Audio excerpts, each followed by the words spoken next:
नमस्कार, स्वागत आहे तुमचं माझ्या चॅनलमध्ये. मी अनिता उमाटे बोलते. बघा, माणूस किती म्हणजे कुठल्या थराला जातो किंवा कुठल्या पातळीला जातो, तो इतकं खोटं बोलतो माणूस. समोरचंच उदाहरण आहे. आम्ही मैत्रिणीकडे गेलो होतो काल, 4 जणी गेलो होतो मैत्रिणीकडे. मग माझी मैत्रीण काय म्हणली, मी आत्ताच गेली होती म्हणली माझ्या लेकीकडे म्हणजे काहीतरी सामान बिमान भरपून गेली होती, खायचं प्यायचं. आणि म्हणजे 7-8 हजाराचं मी सामान देऊन आले माझ्या लेकीला म्हणली. आणि कुणाचा बड्डे होता बाई, जावायचा का कुणाचा तर बड्डे होता म्हणली. जावायला पण हातामध्ये 5,000 देऊन आली म्हणली. म्हणलं हो, चांगलं काम केलं, द्यावंच असतंय म्हणलं, द्यावंच लागतंय म्हणलं लेकीला आपल्या. आणि तेवढ्यात काय झालं, मी म्हणलं थांब गा 1 मिनिटात मी येते. तिची सून स्वयंपाक करत होती, तर मी बसा म्हणलं, मी आलेच म्हणलं, जरा ग्लास वगैरे ठेवून येते. गेली. म्हणलं बाई तुझी सासूबाईने चांगलं काम केलं. कुठलं म्हणलं काकू, त्यांच्याच लेकीने तिच्या अकाउंटवर 10,000 रुपये पाठवले म्हणली. लेक पैसे पाठवते म्हणली आणि मग सांगते म्हणली की मी जावायला आणि लेकीला हे घेऊन गेले ते घेऊन गेले, 10,000 रुपये खर्च केलं. काही नाही म्हणली, त्यांचीच मुलगी म्हणली माझ्यासमोरच अकाउंटवर 10,000 रुपये पाठवले म्हणली आणि तेच पैसे तिथं जाऊन खर्च केले. म्हणजे लोकांना दाखवण्यासाठी की माझ्या लेकीला मी किती खर्च करते बघा, माझ्या जावायचं किती कौतुक करते बघा, है ना. धोंडेदान केलं म्हणली. धोंडेदानला तर काय ना, आता दुसरं का तिसरं धोंडेदान आहे म्हणली. मी तर आल्यावर म्हणली लग्न होऊन पहिलंच आहे म्हणली यांचं धोंडेदान. सून सांगत होती मला त्यांची बरं का. आणि धोंडेदान तर काय पण नाही म्हणली. पितळेचा देवा दिला म्हणली, अनारशी नाही काय बी नाही म्हणली. साडी तर तीच घेऊन आली होती म्हणली, लेकच साडी घेऊन आली ती म्हणली आणि तीच साडी दिली म्हणली तिला. मग कसं करते मी, असं कसं काय, हो म्हणली, सगळं पैसा नवरा पैसा देतो म्हणली बायकोच्या हातात आणि ते बायकोचंच राज्य म्हणली. मग ते सगळं तिनं अर्धा पैसा आईला देते, म्हणून आई खर्च करते परत सांगते की माझ्या आईने खर्च केला.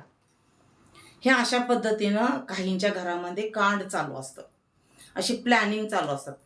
आणि वरून काय म्हणायचं की माझ्या आईने खूप एवढं सामान दिलं, माझ्या आईने तेवढं सामान दिलं. अरे एवढं खोटं बोलू नये. खोटं कसं असतंय, कधी ना कधी उघडं पडतं, कुठूनही पडतं उघडं. हां, खरंच पडतं उघडं. मला इतकं आश्चर्य वाटलं, मी बाहेर आले. म्हणलं काय बाई खरंच की, नाही म्हणलं खरं बघ, तुमचा जो हिस्सा आहे म्हणलं, तुमचं काय पण राहू दे, प्रॉपर्टीचा हिस्सा तुझ्या लेकीला तर द्यावाच लागणार आहे. तुला एक मुलगा आणि एकच मुलगी आहे. अर्ध द्यायचं म्हणलं मुलाला आणि अर्ध द्यायचं मुलीला, तर पुण्यवान आहे म्हणलं तू खूप. गप्पच बसली मग. म्हणजे कुठं आता माझ्या प्रॉपर्टीमधला हिस्सा अर्धा द्यावा लागतो का, की खरंच वाटायला लागलं. आजकालच्या मुली तशा नाहीत, आपल्या भावाचा हिस्सा मागत नाहीत असं आहे. पण काही जणी मागतात, आम्हाला आमचा हिस्सा पाहिजे म्हणतात. तर माणूस कसं असते, कुठल्या परिस्थितीत आपण किती खरं बोलावं किती खोटं बोलावं ह्याचं ताळतंत्र नसते लोकांना. आपल्याच नवऱ्याचे पैसे आपल्या माहेरी द्यायची, मग ती आई सामान काय असेल ते घेऊन येते. जावायचा कोणाचा बड्डे असेल ते पैसे देती, धोंडेदान बी करते, ते सुद्धा लेकीच्याच पैशाचं करते. आणि कौतुक सांगायचं की मी एवढं घेऊन आले, मी तेवढं घेऊन आलं. हे असं काहींच्या घरामध्ये चालतं. काहींच्या घरामधल्या लेकी अशा असतात. त्यामुळं काय होतं, नंतर नंतर त्यांच्या घरातल्या सुनेला पण तशी सवय लागते. सून म्हणते मग काय, तुमच्या लेकीने केलं तीच मी केलं. उद्या सुनेचं पण बाहेर पडतं. मग सासू म्हणाल अगं तू काय केलं हे सगळं, असं का केलं. नवरा म्हणतोच मग कधी ना कधी, आई ही माझ्याजवळचेच पैसे घेती आणि हिच्या माहेरी देते, तीच तिच्या घेऊन येते. आपलाच पैसा घ्यायचं आणि आपल्याला सामान आणून द्यायचं. हे असं नसतं. कसं असतं, जे खोटं बोलायचं तेच खोटं बोलावं लागतं. तुम्ही धडधडीत असं खोटं बोलता की बाबा मला काही माहीत नाही यातलं. पण कसं असतं, सत्य असतं ते सत्य कधी ना कधी उघडं पडतं. तर असं असं करण्यामुळं काय होतंय, तो नवरा नाराज होतो. मग त्या घरातल्या लोकांना समजते, लोक पण नाराज होतात. मग त्या बाईवरचा म्हणजे सुनेवरचा त्या लेकीवरचा विश्वास उडून जातो. हळूहळू ती आई पण म्हणती तू असं सगळं करते, उद्या माझ्या सुनेला पण तशी सवय लागेल. हां, कारण तिची सुनेल पण आज नंतर कोणी सांगणार काय तुझी सासू गं तुझ्याच नंदकडनं घेतील, त्यांनाच नेऊन देते सगळं. हे असं असतं. म्हणून काही घरामध्ये असं चालत असतं. कारण ती बाई असते ती चिलटा असतं का नाही, त्याची ती शी धुवून सुद्धा ती पाणी पिणारी बाई असते. काय म्हणते, चिलटाची गाण धुवून पिणारी बाई. आणि एवढं सामान सगळं लेकीला कधी नेऊन द्यावं तिनं, हे सगळं खोटं असेल, सगळ्याला माहीत असते. हे एवढं देतात काही जणी, खूप ज्यांच्याकडे भरपूर काय आहे, त्यांचं मन मोठं आहे, लेकीला भरू देतात. पण जी बाई मुलकातच हावरी आहे, ती कधी आणून द्यावी लेकीला, लगेच लक्षात येतं. मग मी म्हणलं, मनातल्या मनात उगीच म्हणलं, मी म्हणलं काय ग किती खोटं बोलतात म्हणलं आजकालच्या बायका. म्हणलं आपल्याच लेकीकडनं घ्यायचं आणि आपल्याच लेकीला नेऊन द्यायचं. आणि परत लेक म्हणते की बाई माझ्या आईने एवढं घेऊन आलं. एकदम तिचा चेहरा असं हे झाला, चपापला. म्हणजे हिला कसं काय समजलं, सांगितले का किंवा माझ्या सून, म्हणजे चोराच्या मनात चांदणं. तिला लगेच शंका आली की बहुतेक माझ्या सुनाने सांगितलं माझ्या मैत्रिणीला सगळं. तर असं असतं, ते कुठून ना कुठून बाहेर पडत असतं. म्हणून जे आहे सत्य ते सत्यच वागा. आईने पण अशी सवय लावून घेऊन ये की आपल्याच लेकीचा पैसा घ्यायचा आणि आपल्याच लेकीला काय असेल ते सामान नेऊन द्यायचं, त्यांचं बड्डेला पैसे द्यायचे, वाढदिवस साजरा करायचा. हे चुकीचं, आईचंच चुकती. आईने म्हणायला पाहिजे नको बाई तुझा पैसा तू कसं खर्च करायचं, कसं आम्हाला काय सांगू नको. कारण ती सवय घरच्या सुनेला पण लागत असते परत. आणि नंतर बाहेर लोकांना हळूहळू माहीत पडतंच ना. लोकांना वाटतं ही बाई देती नेऊन असली ही.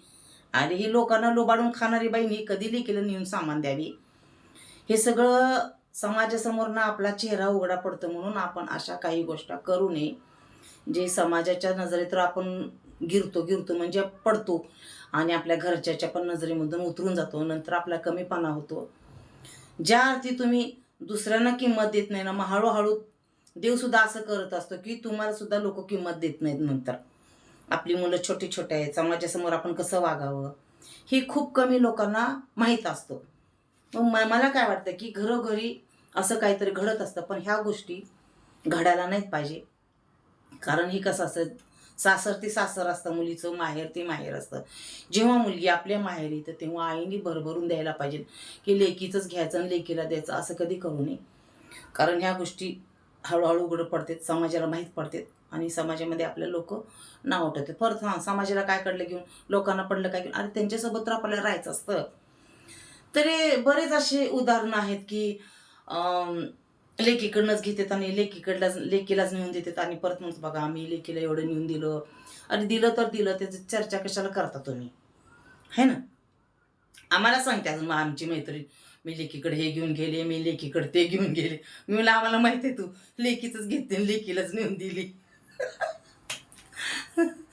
हे असं म्हणजे कसं लई सोजवळ दाखवायचं मैत्रिणीला, मी किती सोजवळ आहे बघा, मी किती छान आहे. पण काही जणांना काय आहे, मुलीच नाही, नुसतं मुलंच आहेत. बऱ्याच जणांना नुसती मुलंच आहेत, काही जणांनाच मुली आहे. मग ती कौतुक सांगते, मी माझ्या लेकीला एवढं नेऊन दिलं, अरे दिलं, तिची हिश्श्याचं तर नाही दिलं ना, तुमच्या कमाईतलं दिलं, पण ते खोटं. तर आपलं खोटं उघड पडू नये म्हणून सांभाळून राहा, आपली इज्जत सांभाळा, असं मला वाटतंय. कारण बरेच वेळेला झालेलं आपण खोटं पडतो, लगेच कळतं लोकांना. जी बाई 1 रुपया सोडत नाही लोकांना आणि ते 10-10 हजार नेऊन कधी जावायला लेकीला द्यावं. हे असं आहे गणित सगळं. तर मला आश्चर्य वाटलं, खूप आश्चर्य वाटलं. आता माझा व्हिडिओ ते बघत पण असतील, पण मी त्यांची काही नावं घेतली नाही. असंच मग मैत्रिणींच्या घरी म्हणलं, म्हणजे आता कुठली तर कितीतरी मैत्रिणी आहेत मला. थोडं लक्षात येईल. म्हणे हो माझ्यावर व्हिडिओ बनव, नाही बाई म्हणलं तुझ्यावर कधी व्हिडिओ बनवू मी. माझ्या मनातलं सांगितलं, जे डोळ्याला दिसतं कानाला ऐकतं आम्ही तेच उतरवतो. हे असं असतं. आम्ही कसं सोशल मीडियावर जे बोलतो ते सत्य बोलतो आम्ही, ह्याच्यात खोटं काही नसतं. हे कारण सोशल मीडिया आहे. ह्या सोशल मीडियावर खोटं पण तितकं खपतं, खरं पण तितकं खपतं, असं असतं. पण खरं बोलणाऱ्याचा चेहरा लगेच ओळखायला येते आणि खोटं बोलणाऱ्याचा चेहरा पण लगेच ओळखायला येतो, आहे की नाही. म्हणून नेहमी सत्याने वागा, खरं बोलण्याचा प्रयत्न करा. आणि जे तुमच्या नवऱ्यापासून, तुमच्या सासूपासून, सासऱ्यापासून काही गोष्टी लपून ठेवू नका. कारण माहीत पडतात. आणि करत ह्या गोष्टी जेव्हा उघड केल्या येतात तेव्हा खूप वाईट वाटतं की बापरे आपण काहीतरी चूक केलो. असं असतं नेहमी. म्हणून त्यांना आदराने बोलत जावा, त्यांना सगळं सांगत जावा, कारण नंतर माहीत पडतंच. असं असतं. ज्याचं आपण मीठ अन्न खातो ना त्याच्याशी प्रामाणिक तरी वागा, अशी म्हण आहे पहिल्यापासून, है ना. जिस खाली मी खाते हो उस थाली मी छेद पाडते हो, ही अशी म्हण आहे. जिथं खाता तुम्ही तिथंच त्यांचाच काय म्हणतात त्याला त्यांनाच बदनाम करता, असं आहे. असे आहेत बरं का, बऱ्याच जणी आहेत की आपल्या खूप लोक असे आहेत की सासरच्या लोकांना बदनामी करण्याचा प्रयत्न करतात. पण कसं असतं, जग दुनियाला माहीत असतं, शेजार पाजाराला माहीत, जास्तीत जास्त करून आपल्या शेजारच्या लोकांना आपल्याविषयी जास्त माहीत असते. जेवढं आपल्या पाहुण्यांना माहीत नाही तेवढं आपल्या शेजारच्या लोकांना माहीत असतं. त्याच्यामुळं शेजारच्या लोकांपासून सावध राहा. जे काय आहे तुमचं ते उघडं पडतं. मला हसू यायला लागेल, दडदडी ती बाई खोटं बोलती. कालचीच गोष्ट आहे, कालचे घडले. चला म्हणलं विचार की व्हिडिओ तरी बनवा म्हणलं, आणि म्हणून मी व्हिडिओ बनवलाय. बऱ्याच बायका अशा आहेत की लेकीचंच घेतात आणि लेकीलाच नेऊन देतात. असं काही करू नका. स्वतःजवळचं पण काय जरा देत जावा, कारण तुमची एवढी मोठी प्रॉपर्टी, त्या प्रॉपर्टीतला खारी एवढा तरी वाटा लेकीला देत जावा, पुण्य लागेल तुम्हाला. सतत लेकीचं खाऊ नये, चांगलं नसतं. अगोदर लेकीच्या घरचं पाणी पण पित नव्हते, आता तर काय विचारायलाच नको. ती गेली मनात प्रथा, ती चांगलीच नाही म्हणा प्रथा. यावं जावं, पाहुणे रावळ्यांनी माया राहतंय, प्रेम राहतंय, हे पण चांगली गोष्ट आहे. हे कशासाठी काढले धोंडेदान? आपलं म्हणजे एकत्रित यावे आपण सगळे पाहुणे रावळे, म्हणून ती धोंडेदानाची प्रथा काढलेली आहे, हे सत्य आहे. आणि जावायला विष्णू का म्हणतात की सासरच्या लोकांनी जावायला खूप मान द्यावा. म्हणजे जावायची सासरीची लोक, बायकोच्या माहेरची माणसं जावायला खूप मान द्यावा. त्याच्यामुळं जावायला विष्णूप्रमाणे मानतात आणि म्हणून जावायला ते धोंडे खाऊ घालतात. मग धोंड्याच्या स्वरूपामध्ये अगोदर कसं कणकीचं कणिक तिळून त्याच्यामध्ये गोळ खोबरं घालून असे गोल गोल धोंडे करायचे, उकडायचे धोंडे. आता ते गेले, परत अनारसे आले. मग अनारशेचं ताट भरून देतात, त्याच्यावर एक दिवा लावतात. अगोदर चांदीचे दिवे, सोन्याचे दिवे असायचे, आता काय पितळाचे काय स्टीलचे पण देतात कुणी कुणी. तेवढं तरी केलं तर खूप पुण्य लागतं तुम्हाला. पण ते स्वतःच्या खर्चाने करा, लेकीतच घेऊन लेकीलाच देऊ नका. कारण ह्याच्यामध्ये कसं असतं, देव बघत असतो. तुम्ही लेकीतच घेऊन लेकीला देतो, खोटं बोलतो. हे देवाने आपल्याला तोंड दिलेलं आहे, तर ह्या तोंडामध्ये कधीतरी खरं बोलत जावा आणि सत्यामध्ये उतरा. खूप दिवस तुम्ही खोट्याच्या मागा लागला आणि खोटंच बोलत राहिलं ना, मग ती तशी सवय लागते आणि तुमचं खोट्यामध्येच आयुष्य निघून जातं, है ना. जेवढं होईल तेवढं खरं बोलण्याचा प्रयत्न करा. खोटं बोलूच नाही म्हणते मी तर. लोक जे आहे ते आहे. हो बाबा, हे असं आहे. डॉक्टरकडे मी गेले परवा, डॉक्टर म्हणले तुम्हाला संधिवात कमी झाला. कसं काय वाढला संधिवात? मी सांगितलं डॉक्टरांना, मी आईस्क्रीम खूप खाल्ले आणि मँगोचा ज्यूस करून त्याच्यावर आईस्क्रीम घालून खूप खाल्लं म्हणलं. मी सांगताय अजून? मी हो, मी खोटं कशाला बोलू म्हणलं. ते खाल्लं बाबा म्हणलं मी. आईस्क्रीम चालत नाही थंड, पण मी खाल्लं. मँगो पण चालत नाही, मी ते मँगो पण भरपूर खाल्ले म्हणलं. कधी कधी मी गेलते म्हणलं नर्मदा मैयाच्या परिक्रमा, तिथं दही पण खाल्लं म्हणलं, त्याच्यामुळं झालं म्हणलं मी. डॉक्टर म्हणले हो. मी हो खरंच बोलते म्हणलं, मी खोटं कशाला बोलू. डॉक्टर म्हणले खरं? मी हो. डॉक्टरना अजब वाटायला लागलं. जेवढं होईल ना तेवढं खरं सांगते. खरं बोलण्याचा प्रयत्न करा. खरं बोलण्यामुळं प्रॉब्लेम सॉल्व्ह होतात. जेवढं तुम्ही खोटं बोलला ना तेवढे प्रॉब्लेम्स वाढतात, अडचणी येतात आणि खोटं बोलण्याचं पाप लागतं आपल्याला.